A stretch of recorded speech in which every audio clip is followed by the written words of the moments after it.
भारत से हर साल 76,000 लोग मॉरिशस घूमने जाते हैं। 1834 में भी ऐसे ही 36 बिहारी गए थे, लेकिन घूमने नहीं, मजदूरी करने, और वहां अपना साम्राज्य बसा लिया। जानना जरूरी है कि ये सब हुआ कैसे। 18वीं सदी में भारत में अकाल और भूखमरी पड़ी। इसका फायदा उठाया ब्रिटिश कंपनियों ने। उन्होंने भारतीय मजदूरों को 5 साल के लिए नौकरी देने का वादा किया। आदमी को हर महीने 5 रुपए और औरत को 4 रुपए मजदूरी। इसके लिए पहले उनसे एक एग्रीमेंट साइन कराया जाता, जिसे भारतीय गिरमिट कहते, और साइन करने वालों को गिरमिटिया। एटलस नाम के जहाज से 36 मजदूरों को भारत से मॉरिशस ले जाया गया। सभी बिहारी थे। जहाज कोलकाता से 10 सितंबर 1834 को चला और 2 नवंबर 1834 को मॉरिशस पहुंचा।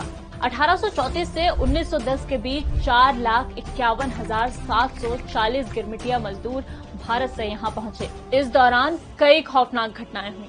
लोगों को ब्रिटिश आर्मी की नजरों से बचाकर ठसाठस जहाज में ले जाया जाता। काम इलीगल था, तो जैसे ही ब्रिटिश आर्मी की आहट होती, मजदूरों को आओ देखा ना ताओ समुद्र में फेंक दिया जाता। लेकिन सिर्फ मॉरिशस ही क्यों, 18वीं सदी में लोगों को मजदूरी के लिए एक देश से दूसरे देश ले जाना कोई नई बात नहीं थी। लेकिन साल 1833 में लागू हुआ स्लेवरी एबॉलिशन एक्ट, जिसने गुलामों के कारोबार को बंद कर दिया। इससे कैरेबियाई देशों में हो रहे चीनी उत्पादन पर असर पड़ा, क्योंकि वहाँ सारा काम गुलामों के भरोसे ही था। यहीं से मॉरिशस को मौका मिला। कैसे? तब ये देश भी ब्रिटिश कंट्रोल में आ गया था और उन्होंने यहीं पर शुगर प्रोडक्शन बढ़ाने की ठानी।